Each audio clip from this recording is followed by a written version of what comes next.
Halo, selamat sore saudara. Senang sekali kami dapat menjumpai Anda dalam ranah publik. Selama 60 menit ke depan kami akan hadirkan obrolan serta wawancara kami bersama dengan narasumber yang tentunya penuh dengan inspirasi. Ya, saudara, guna mewujudkan visi pembangunan nasional, Dinas Kesehatan saat ini memfokuskan pelayanan kesehatan pada pencegahan ataupun promotif preventif. Terdapat 6 pilar transformasi kesehatan dan satu yang terbesar diantaranya dalam transformasi kesehatan itu adalah menekankan pada transformasi layanan primer atau di tingkat puskesmas, yang kita tahu bahwasanya puskesmas bersentuhan langsung dengan warga masyarakat. Dan untuk membahas masalah tersebut kita akan mewawancarai dan berjumpa bersama dengan narasumber kami yang sudah hadir di kesempatan sore hari ini. Yang pertama, di sebelah kanan saya ada Dr. Cahya Purnama MKes, Kepala Dinas Kesehatan Kabupaten Sleman. Apa kabar Bapak? Baik, selamat sore. Assalamualaikum warahmatullahi wabarakatuh. Waalaikumsalam warahmatullahi wabarakatuh. Baik, yang berikutnya di sebelah kanan Bapak Cahya Purnama, di sana ada Dr. Tunggul Birowo, Ketua HKN, Kepala Bidang Sumber Daya Kesehatan. Selamat sore. Selamat sore Mas Sony. Sehat, Assalamualaikum warahmatullahi wabarakatuh. Waalaikumsalam warahmatullahi wabarakatuh. Ya, dan di ujung sana yang paling cantik di sana ada Dr. Evita Stianingrum, MPH Kepala Puskesmas Melati 2. Apa kabar Ibu? Selamat sore, baik. Baik. Ya, salam sehat untuk semua. Salam sehat. Ya, baik. Semua yang sudah hadir di sini dalam keadaan sehat dan sudah di booster semua. Iya. Baik, sebelum kita membahas tentang permasalahan tentang pelayanan kesehatan yang mengacu pada kemasyarakatan atau pendekatan preventif, kita akan saksikan VT berikut ini.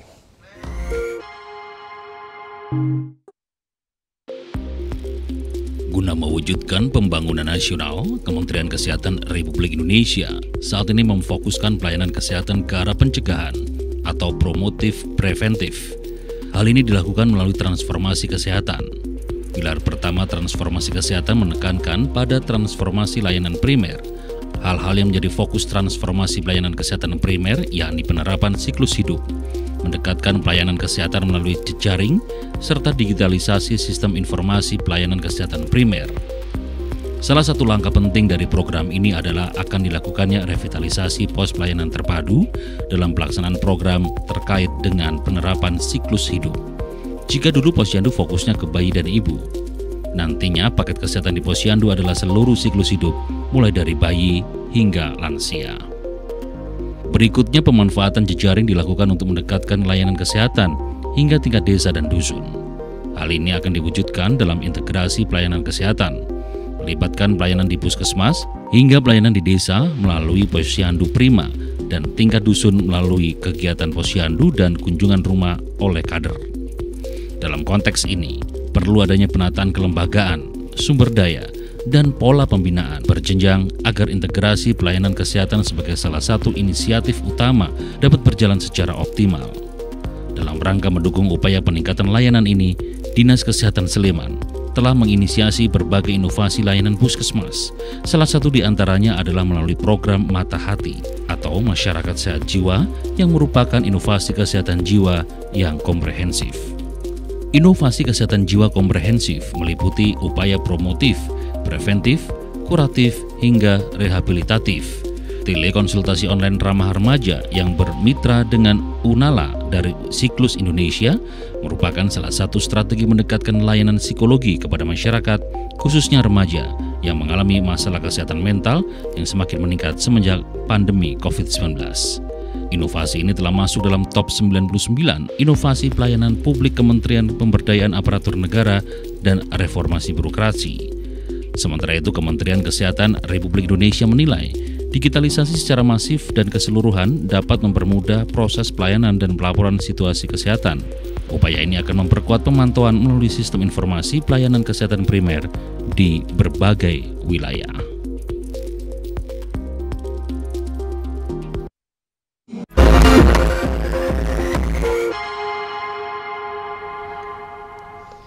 Iya, masih di ranah publik, saudara. Dialog Interaktif Kesehatan tahun 2022 tentang inovasi pelayanan di era transformasi kesehatan. Namun kita sebelum menuju ke tema, kita mau ngobrol sebentar ini dengan Bapak Dr. Cahya Purnama MKes. Kita ketahui 2 tahun terakhir, Bapak, 2 tahun ke belakang, dunia kesehatan di DIY, bahkan di seluruh dunia, mengalami hal yang paling semua merasakan hal itu, COVID-19, pandemi COVID-19. Sekarang banyak sekali yang sudah membuka akses, banyak sekali konser musik dan pertemuan-pertemuan antar masyarakat. Bagaimana situasi untuk di Sleman saat ini, Bapak? Ya, terima kasih. Memang Mas Sony ya, untuk situasi penanggulangan COVID yang saat ini memang secara nasional pun sudah angkanya melandai, termasuk di Sleman. Kita tetap harus ingat bahwa ini pandemi belum berakhir. Jadi kami harapkan meskipun tadi sudah dibuka akses seluas-luasnya, tapi tetap prokes itu dijaga. Kita tahu WHO memang nanti akan menargetkan untuk melakukan perubahan dari pandemi menjadi endemi COVID ini. Dari kabar yang saya terima kemungkinan di akhir tahun 2022 ini. Tapi sebelum itu kita memang harus bersiap karena situasi kesehatan di Kabupaten Sleman sebenarnya sudah cukup membaik ya, dalam artian COVID-nya sudah melandai. Kemudian booster kita juga sudah bagus tadi. Booster untuk masyarakat umum itu sudah mencapai 52%. Ini sudah melampaui target dari provinsi. Artinya dari Pak Gubernur menargetkan harus tercapai 50%. Kita sudah melampaui target itu. Target untuk nakes juga sudah mencapai 87%. Jadi ini kami harapkan ini sudah mulai bisa melindungi masyarakat di Sleman. Sudah ada kekebalan komunal ya. Nah, herd immunity yang kami harapkan. Tapi di sisi lain memang kita lihat sekarang mungkin di tempatnya Bu Evita, di puskesmas, di tempat pelayanan kesehatan lain banyak yang masyarakat kita masih greges-greges. Gregesi istilahnya ya. Batuk pilek dan sebagainya. Nah, ini masih tetap harus hati-hati. Meskipun ini ringan, kita tetap harus waspada, nggak masalah. Kita tetap terapkan prokes, yang penting itu. Kemudian juga situasi di Kabupaten Sleman ini yang tadi disampaikan Mas Sony atau di layar tadi, bahwa ini sebenarnya masalahnya adalah di beberapa penyakit yang lain seperti penyakit tidak menular tadi. Kalau kita lihat penyakit tidak menular ini memang sangat menghantui kita karena di setelah pandemi yang 2 tahun lebih tadi masyarakat jarang bergerak. Dia bisa menyelesaikan apapun itu dengan di tempat, tidak keluar, tidak banyak aktivitas. Ada daring, kemudian ada apa tadi disampaikan telekonsultasi dan sebagainya. Ini kan kita tidak banyak bergerak. Nah, ini penyakit-penyakit tidak menular akan mungkin muncul. Di samping juga penyakit akibat mental atau mental health yang terjadi karena mungkin pandemi ini kan tidak hanya melanda kesehatan tapi ekonomi yang paling berat. Masyarakat cukup terpuruk dengan banyaknya PHK dan sebagainya.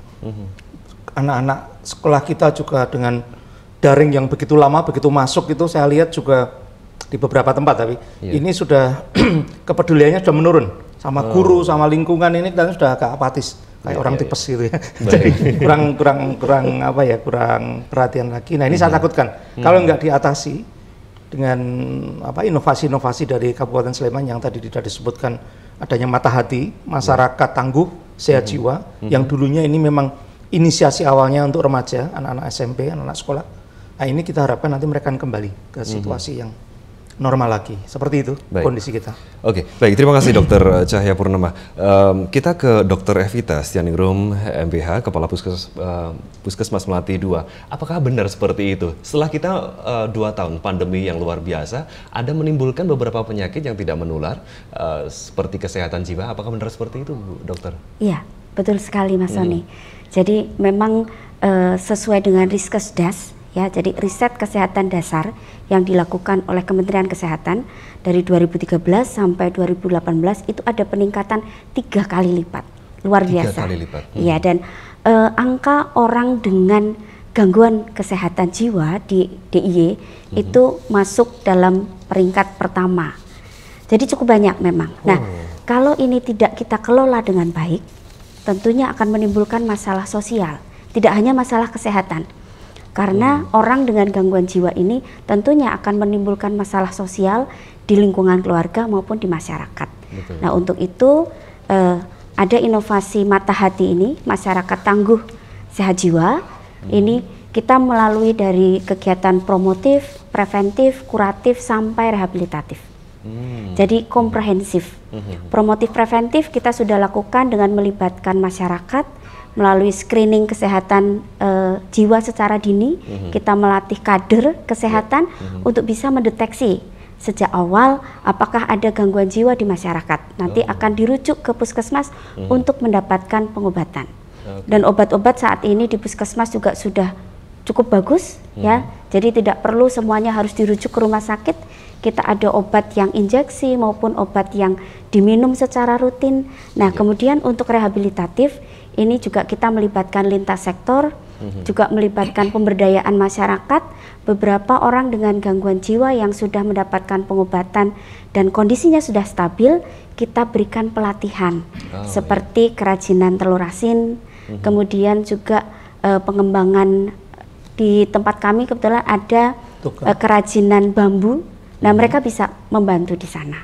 Oke, begitu. Baik. Terima kasih. Luar biasa sekali ya, pandemi kita ini tidak hanya mengenai COVID-19 semata, tetapi juga masalah-masalah sosial yang terjadi di masyarakat, kehilangan pekerjaan dan sebagainya. Itu yang membuat banyak gangguan jiwa itu melanda bahkan 3 kali lipat seperti itu. Baik, saya menuju ke Bapak Dr. Tunggul Birowo. Bapak, untuk mendukung upaya promotif preventif dan transformasi layanan primer sesuai dengan penjelasan Bapak Kadinkes, agenda apa nih yang diselenggarakan untuk dari panitia Hari Kesehatan Nasional ke-58 Kabupaten Sleman ini, Pak? Ya, terima kasih Mas Sony.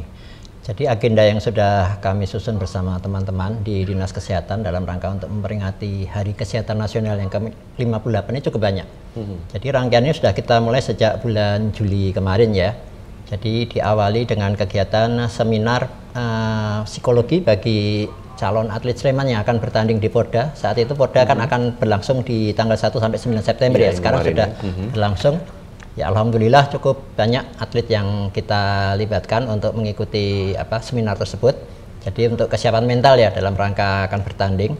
Kemudian yang kedua, kami juga menyelenggarakan lomba masak menu sehat untuk teman-teman di puskesmas maupun di rumah sakit. Dan kemarin sudah berlangsung juga di sekitar bulan Agustus.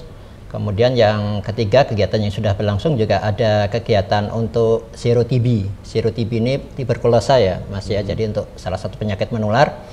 Kita sasar kemarin launchingnya di Kapanewon Ngemplak oleh Ibu Bupati, kebetulan itu menjadi rangkaian kegiatan HKN juga.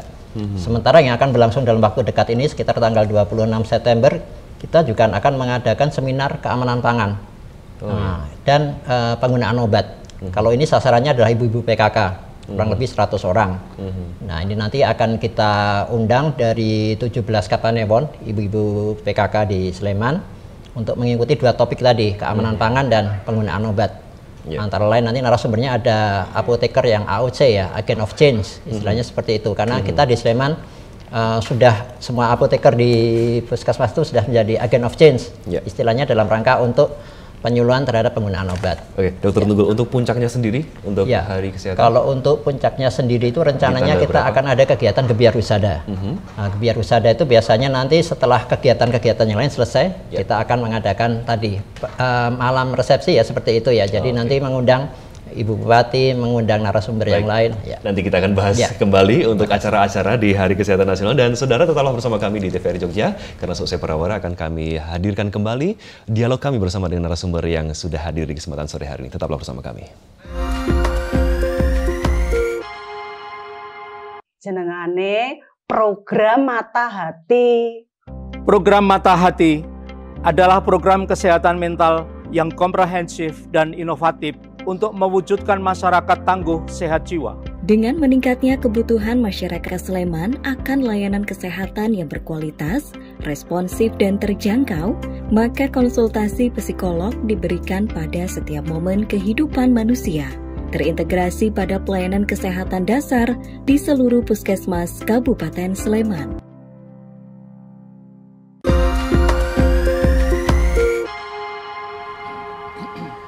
Anda masih bersama kami di Ranah Publik, saudara. Kita masih akan berbincang dan berdialog bersama dengan narasumber kami yang sudah hadir dari Dinas Kesehatan dan juga dari Kepala Puskesmas Melati 2. Kita kembali ke Dr. Cahya Purnama MKes. Dokter, kita di tahun 2019 ke belakang, kita ada masa normal, kemudian di masa pandemi, new normal, kemudian WHO, kita mengamati di Bulletin Jogja hari ini tadi ada highlight di mana WHO mengumumkan bahwasannya di akhir tahun 2022 kita sudah menuju masa endemi. Oke, kita akan membahas tentang apa sih tantangan pembangunan kesehatan yang dihadapi di era yang selama 3 tahun ini luar biasa cepat sekali ya berubahnya. Untuk ke depan seperti apa, Bapak? Memang betul yang disampaikan Mas Sony tadi. Jadi kita menghadapi tantangan kesehatan yang cukup besar di tahun ke depan ini. Yang salah satunya adalah triple burden ya. Artinya ada beban-beban ganda yang harus kita hadapi. Penyakit-penyakit infeksi sekarang berkembang terus. Artinya tadi COVID itu sampai ke Omicron sekarang, BA4, BA5 dan seterusnya. Kemudian penyakit-penyakit infeksi yang lain. Penyakit tidak menular tadi disampaikan salah satunya, dan kesehatan jiwa ya. Itu karena mungkin pergeseran lifestyle. Jadi mungkin saya dengan Pak Tunggul gemuk saya, dengan Mas Sony, dengan Bu Evita hampir sama. Ini efek kamera mungkin ya. Tapi di sisi lain, kalau kita lihat sebenarnya ini karena lifestyle kita bergeser tadi. Jadi kita kurang bergerak, makanannya mudah, junk food. Nah, akhirnya seperti ini. Tapi di sisi lain kita harus melihat bahwa ini sangat membahayakan dan akan menguras daripada keuangan negara, termasuk di Sleman kalau nggak hati-hati. Karena penyakit-penyakit tidak menular itu seperti kanker, kemudian jantung, stroke. Nah, ini menjadi konsentrasi dari Kemenkes, Pak Budi. Itu memang di transformasi layanan kesehatan yang tingkat rujukan di tahun 2024 ini nanti rumah sakit diharapkan sudah melayani yang 3 ini. Semuanya bisa melayani jantung, stroke, dan gagal ginjal. Iya, yang itu harus bisa teratasi semua. Nah ini, apalagi kita mau memasuki tahun politik ini, Pak ya. Nah, apalagi ini tahun politik, kita harus hati-hati. Penyakit jiwa pasti juga akan langit. Ya. Itu kemudian yang kita lihat memang yang tantangan berikutnya adalah universal health coverage, karena masyarakat menurun kemampuan belinya dan kemudian pendapatannya dan sebagainya. Kita perlu menjamin bahwa masyarakat ini akan bisa mengakses layanan kesehatan dengan mudah. Ya, artinya kita di Kabupaten Sleman ini sudah menambah kanal untuk yang bisa masuk di PBI dari APBD atau penerima bantuan dari APBD, sehingga diharapkan nanti masyarakat Sleman itu sudah tidak memikirkan lagi masalah biaya untuk kesehatan, karena sudah ditanggung yang tidak mampu, kemudian yang mampu mungkin mandiri. UHC kita atau Universal Health Coverage kita sudah mencapai saat ini 97%. Ini cukup banyak akselerasi yang kita lakukan. Waktu awal 2021 kemarin masih sekitar 82-85%, kemudian cepat akselerasi, saat ini sudah bisa mencapai 97%. Artinya apa? Bahwa masyarakat Sleman ini sudah masuk di Universal Health Coverage, sudah tercover untuk masalah kesehatannya. Tapi ini belum cukup karena angka masih naik turun. Kita akan targetkan menjadi tantangan kita di tahun 2024 seperti pesan dari Pak Jokowi, kita harus mencapai 98%. Ya itu. Bahkan kalau Sleman berencana nanti sesuai dengan kemarin arahan Bupati Sleman, kita harus bisa mencapai 100%. Jadi semuanya akan tercover dengan penjaminan ini. Ini masalah utama karena di UHC ini tidak hanya terkait dengan penjaminan, tapi juga terkait dengan mutu layanan. Nanti di puskesmas, di layanan-layanan rumah sakit itu akan memberikan pelayanan yang bermutu. Mereka sudah diakreditasi, kemudian sudah dilakukan kalibrasi alat dan sebagainya, sehingga kita harapkan masyarakat selain bisa mengakses layanan kesehatan, juga akan mudah mengakses layanan kesehatan, tidak lagi memikirkan biaya kesehatan yang tinggi, kemudian yang ketiga adalah mereka mendapatkan pelayanan yang berkualitas. Baik, oke, dokter, kembali ke Dokter Cahya Purnama. Tadi kita sebutkan di poin pertama tadi banyak warga yang memang kurang bergerak di masa pandemi atau mungkin ada tips-tips khusus buat masyarakat di penghujung masa pandemi kita ini agar bisa lebih bergerak, itu seperti apa, Pak Cahya? Ya, untuk bisa kita mengatasi hal tersebut, tentunya kita sudah mengeluarkan dari Kabupaten instruksi atau Perbub ya, tentang pembudayaan Germas. Gerakan masyarakat untuk hidup sehat. Ya, salah satunya memang tadi harus banyak bergerak, ada olahraga, setiap hari itu setengah jam minimal. Kemudian makan makanan yang sehat, dengan sayur, makanan bergizi, ya, jadi tidak hanya makan makanan cepat saji, tapi semua makanan yang dikayakan tadi ragamnya, kemudian ditambah sayur buah, diharapkan akan bisa membuat masyarakat nanti akan menjadi sehat. Dan yang ketiga, untuk mencegah penyakit mental health tadi atau penyakit jiwa, jangan lupa bahagia. Kita semua jangan lupa bahagia masuk masyarakat. Seberat apapun yang kita alami, saya kira pasti semua masyarakat punya masalahnya sendiri. Baik yang tidak mampu sampai yang sangat mampu. pasti punya masalah yang berbeda. Dengan bahagia imun kita akan naik. Ya, seperti saat ini saya bahagia nih ditonton. Bahagia. Kita bisa tertawa-tertawa di sini. Bisa tertawa-tawa sebentar. Baik, kita menuju ke Dr. Evita Stianingrum, MPH Kepala Puskesmas Melati 2. Baik, untuk program-programnya sendiri Ibu, seperti apa di tingkat puskesmas itu pelayanan kepada masyarakat untuk pencegahan itu seperti apa sekarang? Iya. Terima kasih Mas Sony. Jadi sesuai dengan tadi yang disampaikan bahwa kita ada transformasi kesehatan, lebih mengutamakan promotif preventif. Karena memang pembiayaan kesehatan itu sangat mahal kalau sampai sakit. Betul, maka dicegah supaya masyarakat itu tetap sehat dan tidak jatuh sakit. Jadi kami ada inovasi yang namanya Kamar Sekti. Kamar Sekti? Iya, itu singkatan dari kader mandiri screening kesehatan terintegrasi. Jadi kita melatih kader untuk bisa melakukan screening pemeriksaan secara sederhana. Itu setingkat apa Ibu? Di masyarakat itu sampai ke tingkat RT. Oh, setingkat RT? Iya, jadi posyandu kadang satu dusun itu bisa beberapa posyandu. Betul, di situ. Jadi kadernya sudah kita latih, mereka mendapatkan alat, ya itu bisa pengadaan oleh desa, kemudian untuk sticknya itu juga bisa dibantu nanti dari puskesmas. Puskesmas mendapatkan alat reagen cek laborat itu dari dinas kesehatan. Nanti masyarakat bisa melakukan screening untuk penyakit tidak menular secara gratis. Ya, itu supaya kita bisa mengetahui sejak dini apakah masyarakat punya resiko terhadap penyakit diabetes atau gula dan hipertensi. Oke. Ya. Jadi semua terintegrasi, bahkan dari RT sampai ke tingkat kabupaten semua sudah terintegrasi seperti itu ya, melalui posyandu-posyandu dan sebagainya. Untuk saat ini bagaimana respon masyarakat untuk bisa mendatangi posyandu yang memang digelar di tingkat dusun ini, Bu? Ya. Jadi antusiasme masyarakat memang cukup tinggi ya. Kita lihat kemarin ketika pandemi COVID itu kan masyarakat mau datang ke puskesmas takut. Betul. Sehingga kita membuat inovasi bagaimana masyarakat walaupun tidak datang ke puskesmas, mereka tetap mendapatkan pelayanan kesehatan. Jadi kita mengembangkan teknologi informasi, masyarakat bisa mengakses layanan telekonsultasi. Jadi bisa langsung konsultasi dengan dokter atau petugas hanya melalui WA. Jadi kita kembangkan seperti itu. Jadi mereka tetap bisa di rumah dan tanpa biaya, murah sekali, tapi bisa langsung konsultasi dengan dokter. Langsung dengan dokter melalui handphonenya? Betul, melalui handphonenya. Tinggal kalau ada wifi bisa gratis kan wifi-nya. Bisa gratis wifi ya. Bisa langsung ketemu dengan dokter melalui telekonsultasi. Luar biasa sekali. Di tingkat puskesmas seperti itu canggihnya luar biasa. Baik. Kita kembali ke Dr. Tunggul Birowo ini. Kita lanjutkan tadi perbincangan kita mengenai tadi kita sampai ke puncak Hari Kesehatan Nasional seperti itu tanggal berapa sih, Pak?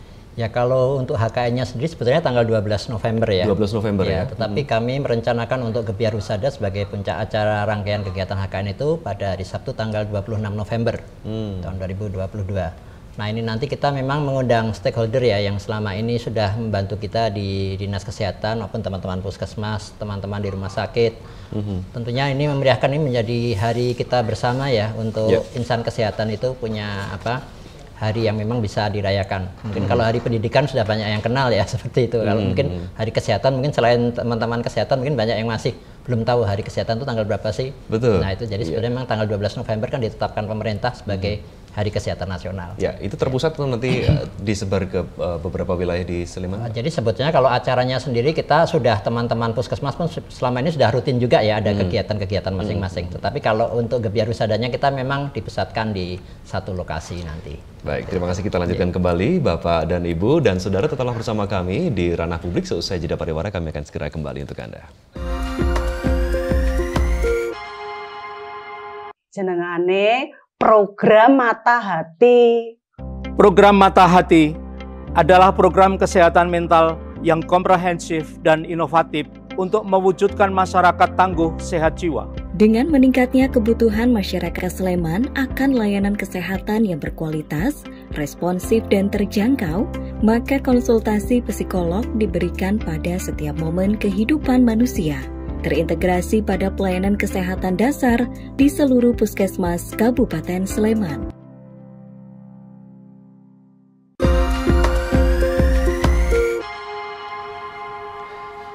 Ya, terima kasih Anda masih bersama kami di Ranah Publik, dan saudara, kita masih berdialog bersama dengan rekan-rekan yang saat ini sudah hadir dari Dinas Kesehatan Kabupaten Sleman dan juga Kepala Puskesmas Melati 2 Sleman. Baik, kita kembali ke Dr. Cahya Purnama MKes. Dokter, kita saat ini melihat untuk ada beberapa pilar ya transformasi kesehatan tadi, salah satunya yaitu pencegahan. Di sana ada program Mata Hati yang mana untuk kesehatan jiwa juga. Bagaimana tadi kita sudah mendengar dari Dr. Evita, bahkan pencegahannya ini sampai tingkat RT. Untuk Anda sendiri untuk mengamati untuk program Mata Hati ini seperti apa, Dokter? Terima kasih Mas Sony. Jadi program Mata Hati itu sebenarnya kan kita berangkat dari pelayanan kesehatan mental di puskesmas. Saat itu dimulai dari tahun 2006 kita meng-hire tenaga psikolog. Waktu belum ada puskesmas yang punya tenaga psikolog. Tenaga psikolog ini sebenarnya tenaga yang eksklusif ya, jadi tenaga yang mahal sebenarnya. Tapi bisa kita hadirkan untuk masyarakat Sleman dengan biaya yang terjangkau di puskesmas. Nah, psikologi ini melakukan pelayanan waktu itu dengan trauma healing, ada bencana dan sebagainya, kemudian berkembang ke seluruh kesehatan mental sampai saat ini. Nah, kalau kita lihat sebenarnya program ini sangat bagus untuk kita kembangkan di tempat yang lain menurut saya, karena ini membantu sekali di Kabupaten Sleman bagaimana para psikolog ini bisa mengatasi masalah-masalah mental, baik itu sifatnya individual maupun sifatnya itu kelompok. Saat ini kita targetkan satu puskesmas itu punya 2 psikolog. Satu psikolog klinis yang dia nanti akan menangani konseling jiwa, termasuk tadi program Mata Hati itu kan lewat telekonsultasi yang kemudian dijawab oleh psikolognya.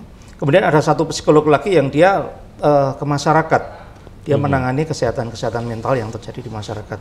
Karena kesehatan jiwa ini sebenarnya kan satu tim, dari mulai ada dokter, perawat, psikolog dan sebagainya yang menunjang kegiatan KESWA ini. Nah, untuk kuratif rehabilitatif ya, itu banyak dilakukan oleh tenaga-tenaga medis ini. Tapi untuk preventif dan promotif, tenaga psikolog ini sangat berperan. Bagaimana anak-anak di sekolah itu juga kita lakukan semacam tes untuk IQ-nya dan sebagainya, supaya mereka nanti juga mulai terdeteksi, oh anak ini ternyata aktif, hiperaktif, ini anak ini pendiam, cuma nanti bisa dilakukan terapi terhadap gejala tersebut. Ini cukup bagus. Nah, program Mata Hati ini sebenarnya diinisiasi dari itu, kemudian kita melakukan telekonsultasi yang awalnya dengan remaja tadi, kemudian dikembangkan untuk masyarakat, dan saat ini kita mendapat apresiasi dari luar negeri cukup banyak. Ada dari Eropa, dari Kanada, dan saat ini pun nanti dari Bappenas maupun dari negara-negara C20 akan meng-hire bagaimana program kesehatan Mata Hati yang sudah kita lakukan di Sleman ini akan bisa diangkat di tingkat nasional maupun internasional. Itu yang kita banggakan. Ya. Baik. Jadi ke masyarakat jika mungkin merasakan ada gangguan kejiwaan bisa langsung berkomunikasi dengan yang terdekat, yaitu puskesmas ya. Iya, dan mereka di puskesmas.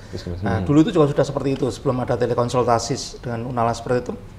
Puskesmas setelah ada psikolog ini, mereka itu datang ke puskesmas tidak hanya sakit. Mungkin anak remaja tadi telepon ke puskesmas, kalau saya pacaran seperti ini bisa hamil nggak ya? Udah seperti itu. Mereka sehat, berkonsultasi, ingin tahu yang dia lakukan itu kesehatan reproduksinya kan ini benar enggak. Nah, ini kita tangkap dengan program kesehatan mental ini. Oke, Dokter Evita, seperti itu ya yang terjadi di masyarakat. Tapi juga ada banyak yang masyarakat yang belum mengetahui tentang program Mata Hati, ataupun ada telekonferensi dengan dokter yang ingin dia tuju seperti itu. Bagaimana sosialisasi dari puskesmas untuk bisa memasyarakatkan? Jadi Anda tuh kalau pergi ke puskesmas itu nggak hanya pas sakit aja loh, Bu Evita. Iya, terima kasih. Jadi kita selama pandemi ini mengajarkan banyak hal ke kita ya. Kita mulai mengenal adanya telekonsultasi, kemudian kita edukasi secara virtual, itu juga kita lakukan dengan iklan layanan masyarakat yang kita bagikan ke masyarakat. Kita juga memberikan edukasi kepada lintas sektor seperti itu. Jadi puskesmas, hampir semua puskesmas di Kabupaten Sleman ini sudah memiliki media sosial, Mas. Ada Instagram, ada Facebook, kemudian kita juga setiap Selasa siang kita ada Zoom yang audiensnya bisa kita pilih. Jadi kalau selama ini kita harus mengadakan penyuluhan secara tatap muka di sekolah-sekolah, sekarang kita bisa audiensnya cukup banyak, tinggal kita share link Zoom-nya, mereka semua bisa mendapatkan informasi. Lebih dekat dengan masyarakat, lebih bisa merangkul anak-anak remaja yang mereka banyak sekali permasalahan seperti itu. Untuk reaksinya sendiri untuk masyarakat yang memanfaatkan pelayanan ini seperti apa, Bu? Apakah tinggi atau berapa untuk ininya?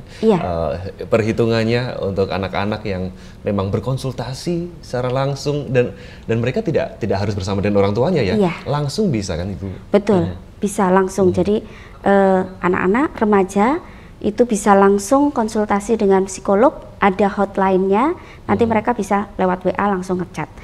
Pernah, kebetulan saya juga tergabung di dalam Unala, tapi sebagai dokter, kami juga melayani telekonsultasi, itu sehari saya bisa menjawab sampai 30-an. Wow. Iya, luar biasa memang antusiasme remaja di Jogja. Biasanya mereka tuh membahas seperti apa sih? Nah, itu. Bahasanya saya penasaran ini ya. Kalau remaja-remaja sama ya. Jadi ya masalah cinta-cinta gitu ya. Dan yang memang lebih banyak permasalahannya adalah mental health.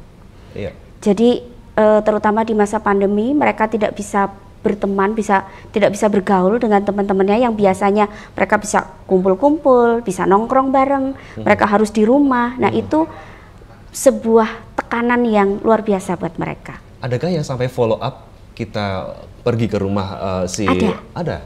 Oh, jadi sampai seperti itu ya? Iya, sampai seperti itu. Jadi kita ada tim juga untuk kunjungan ke rumah ya, public health nursing namanya, PHN. Jadi kita bisa mengunjungi klien untuk kita berikan tindak lanjut seperti itu. Oke. Tadi juga ada interaktif dari WhatsApp.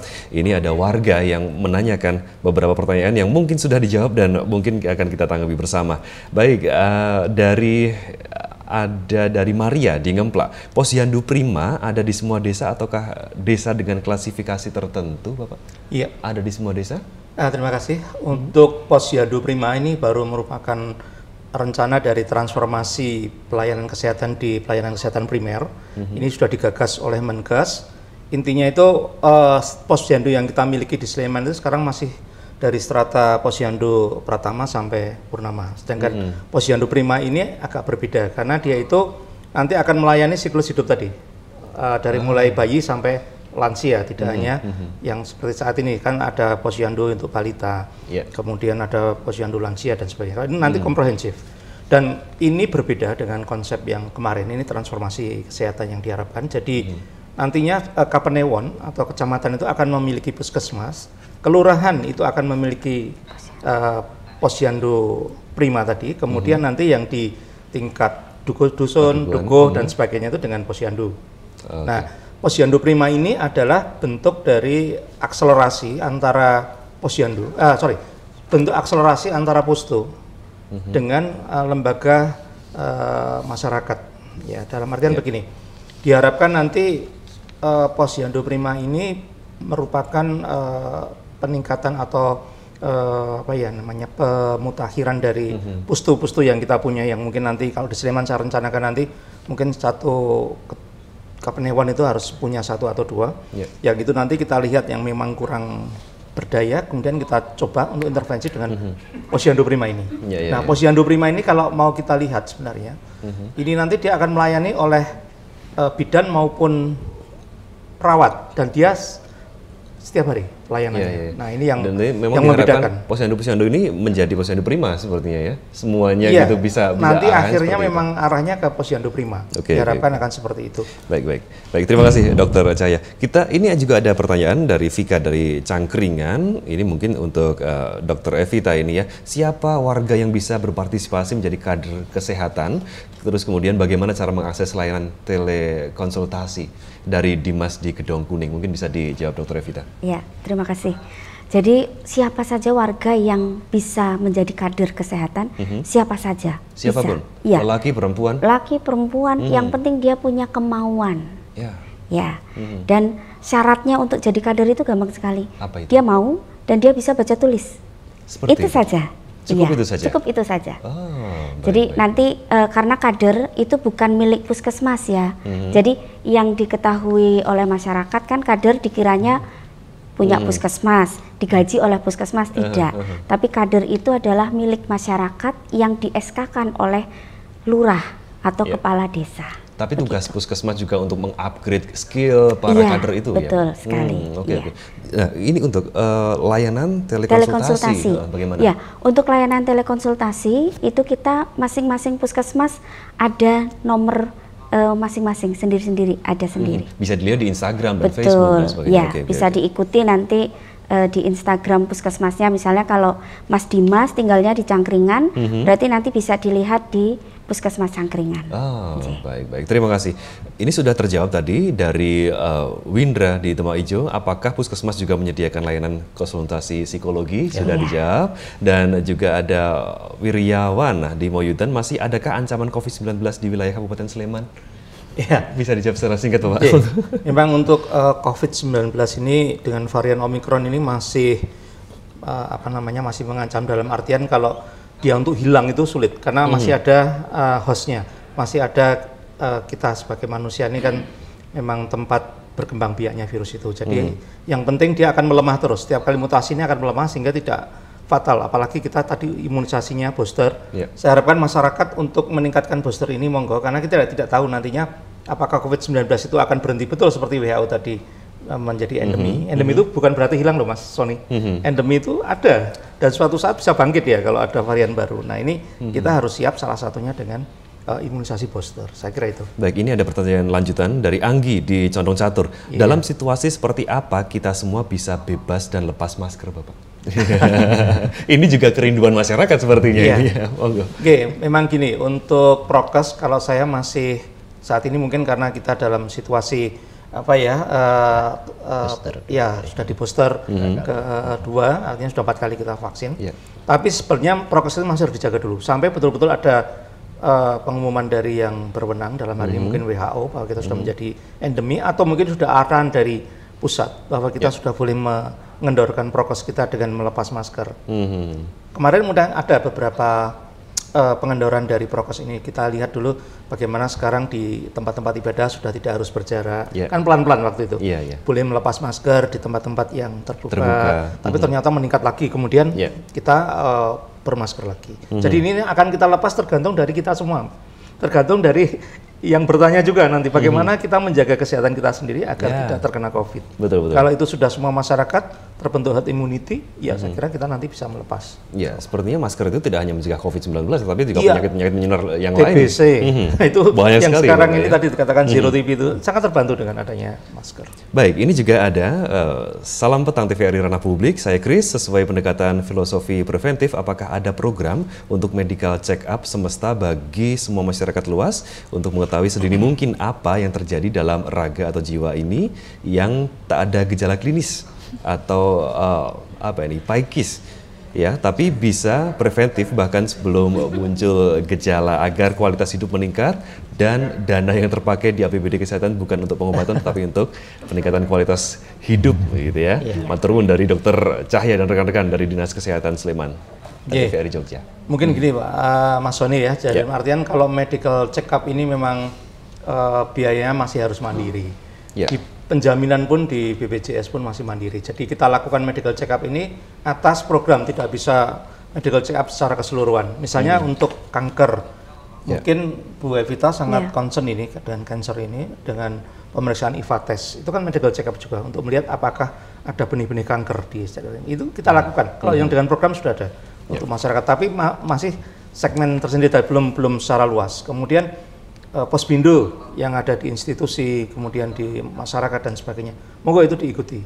Ya, tapi kalau medical check up yang diharapkan seperti yang di rumah sakit atau di keseluruhan itu masih mandiri. Belum ada program dari pemerintah. Baik. Kalau ini pertanyaan saya sendiri sini ya. Ini kalau ke Bu Evita ini. Untuk hari-hari ini Bu, ini tuh banyak sekali anak-anak yang lagi sakit itu ya.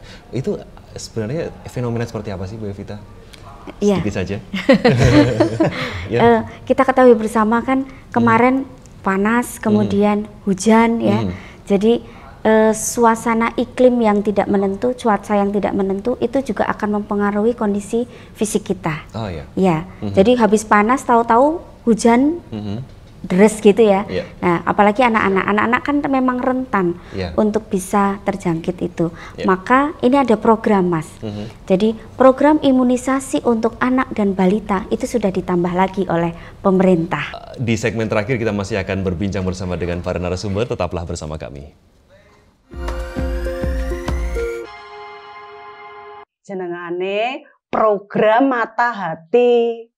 Program Mata Hati adalah program kesehatan mental yang komprehensif dan inovatif untuk mewujudkan masyarakat tangguh sehat jiwa. Dengan meningkatnya kebutuhan masyarakat Sleman akan layanan kesehatan yang berkualitas, responsif dan terjangkau, maka konsultasi psikolog diberikan pada setiap momen kehidupan manusia. Terintegrasi pada pelayanan kesehatan dasar di seluruh puskesmas Kabupaten Sleman.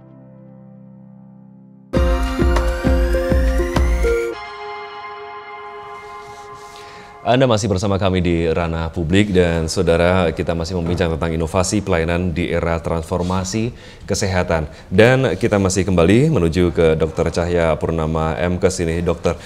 Untuk transformasi layanan primer untuk menjadi unggulan dari Kabupaten Sleman ini apa sih? Iya.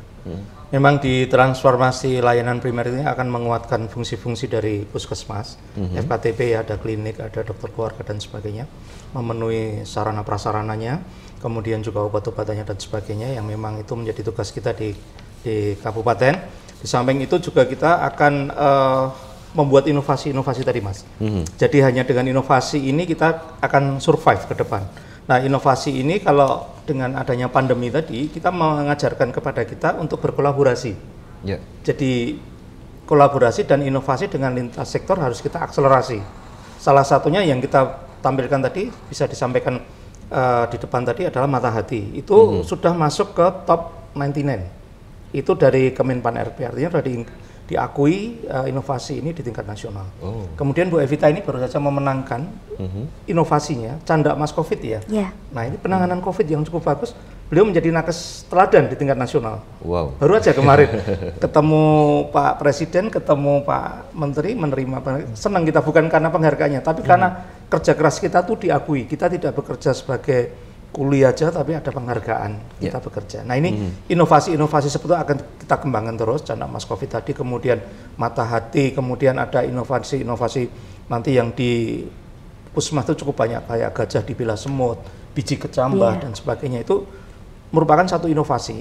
Yang terakhir di Godian 1 ya, gajah dibilah semut itu ada satu checklist yang dia nanti akan bisa melihat, oh saya itu ada kelainan mental atau tidak dari situ. Sudah seperti itu, jadi itu bisa dilakukan sendiri di tingkat yang paling masyarakat lah katakanlah, tidak harus di rumah sakit. Iya, luar biasa sekali ya. Ternyata dari Sleman juga di tingkat nasional juga kita terpandang untuk pelayanan secara tepat dan cepat, apalagi kita di masa pandemi COVID-19 kemarin ya Pak. Iya betul. Karena memang kesehatan mental ini waktu COVID kan agak terpinggirkan di tingkat pusat pun anggarannya difokuskan untuk COVID semua. Tapi Sleman justru menganggarkan yang cukup besar untuk layanan kesehatan mental ini, karena kita tahu pasti yang akan terkena dampaknya adalah di kesehatan mental ini, dan terbukti setelah itu memang bisa kita atasi. Oke, kita ke Bu Evita. Apakah layanan primer Mata Hati ini juga sampai ke pendampingan ke keluarga pasien? Edukasinya seperti apa untuk keluarga pasien untuk Mata Hati ini, Bu Evita? Iya, jadi untuk Mata Hati ini kan tadi disampaikan bahwa mulai dari promotif, preventif, kuratif, sampai rehabilitatif. Tentunya mulai dari promotif preventif kita sudah melakukan screening. Screening itu kita lakukan screening kesehatan jiwa, kita lakukan terintegrasi ketika kita melakukan screening kesehatan bagi anak sekolah.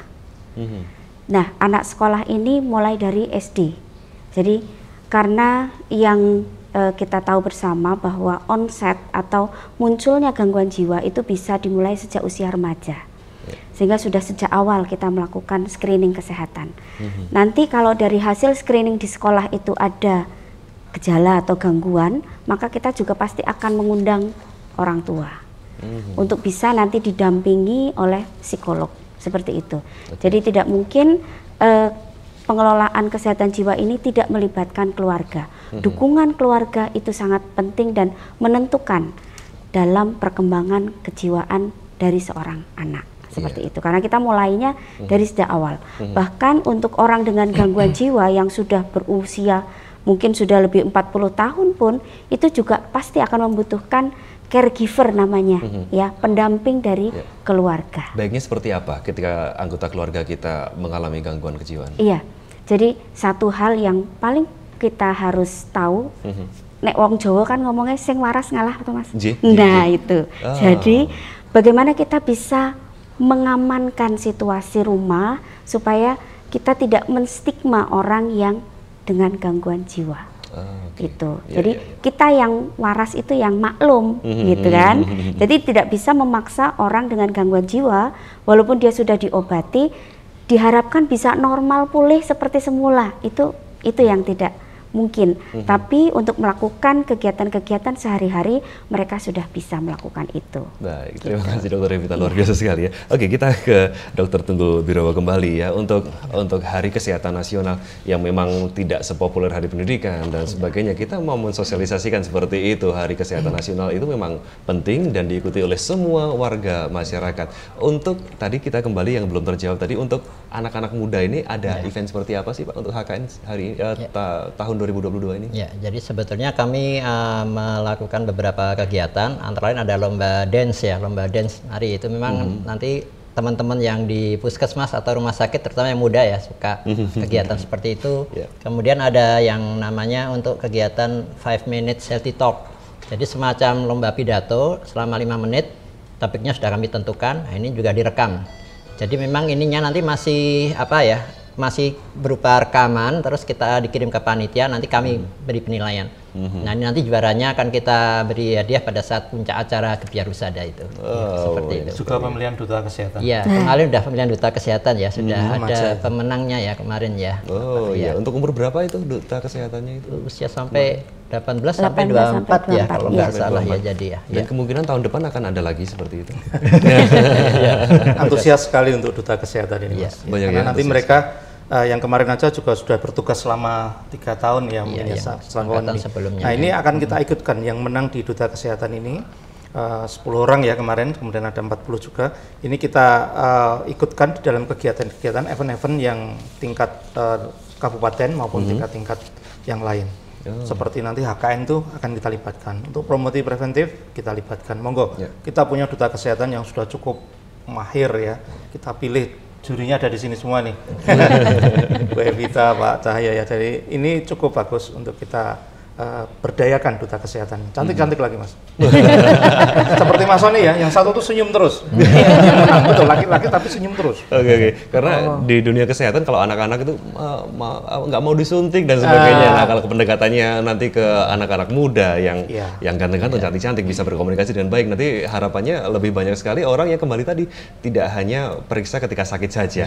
Baik, kita kembali terakhir ini, Dr. Cahya Purnama, MKes dari Kepala Dinas Kesehatan Kabupaten Sleman. Untuk sarannya kepada masyarakat, kami persilakan 1 menit untuk Anda. Terima kasih untuk masyarakat, jangan khawatir bahwa saat ini seperti yang disampaikan tadi, COVID ini sudah melandai. Jadi kita seperti sekarang ini monggo kembangkan lagi untuk sosial ekonominya. Kemudian jangan lupa untuk pembudayaan germas. Agar kita terjaga dari penyakit-penyakit virus ini dan penyakit-penyakit lain yang berhubungan dengan PTM. Kemudian yang kedua, tetap terapkan progres. Ini masih kita minta sampai nanti betul-betul ada aturan dari pusat maupun dari WHO tadi kalau kita sudah masuk ke masa endemi. Baik, untuk imbauannya ke masyarakat untuk mengakses pelayanan kesehatan yang untuk pencegahan ini seperti apa? Monggo silakan. Untuk preventif promotif sebenarnya kita sudah cukup masif melakukan sosialisasi maupun advokasi ke masyarakat, bahkan sampai marketing itu dilakukan. Bagaimana kita jual ini masalah-masalah kesehatan ini untuk masyarakat itu biar saya senang ini dengan ini karena memang ini membuat manfaat untuk saya. Jadi tidak hanya sosialisasi saja. Nah, ini yang penting masyarakat bisa mengakses layanan-layanan yang sudah kita siapkan melalui Instagram kita, melalui website kita, melalui puskesmas baik banner maupun konsultasi atau telekonsultasi tadi. Sudah cukup banyak preventif promotif yang kita siapkan. Bahkan di tempat-tempat kayak dinas pendidikan, di Kapanewon dan sebagainya, itu sudah banyak kita taruh di situ yang sifatnya untuk preventif promotif terhadap penyakit-penyakit yang sekarang ada. Baik. Terakhir ini untuk Dr. Tunggul Birowo, monggo mungkin ada yang ingin disampaikan kembali untuk acara HKN-nya agar masyarakat juga berpartisipasi dengan aktif. Ya, terima kasih Mas Sony. Jadi di acara HKN ini kita memang mengharapkan masyarakat tidak hanya di kesehatan ya bisa ikut berpartisipasi. Jadi mudah-mudahan dengan adanya nanti seminar ataupun ada kegiatan lomba-lomba tadi bisa ikut. Nanti kita share juga kok di grupnya Dinas Kesehatan ya di sosial media. Jadi nanti bisa diikuti di situ. Mudah-mudahan ya sedikit menghibur ya di tengah situasi pandemi ini betul, mengurangi stres tadi. Baik. Terima kasih. Baik, terima kasih ketiga narasumber kami. Ada Dr. Cahya Purnama MKes, Kepala Dinas Kesehatan Kabupaten Sleman. Terima kasih. Ada Dr. Tunggul Birowo, Ketua HKN, Kepala Bidang Sumber Daya Kesehatan yang sudah hadir untuk bisa membahas. Semoga lancar acaranya. Dan juga Dr. Evita Sianirum MPH, Kepala Puskesmas Melati 2 yang selalu berhubungan dengan masyarakat. Selamat melayani dan juga sehat semuanya untuk Anda yang sudah hadir dan juga para audien yang sudah hadir di kesempatan sore hari ini. Dan inilah akhir dari Ranah Publik di kesempatan sore hari ini. Terima kasih atas perhatian Anda. Selamat sore dan sampai jumpa.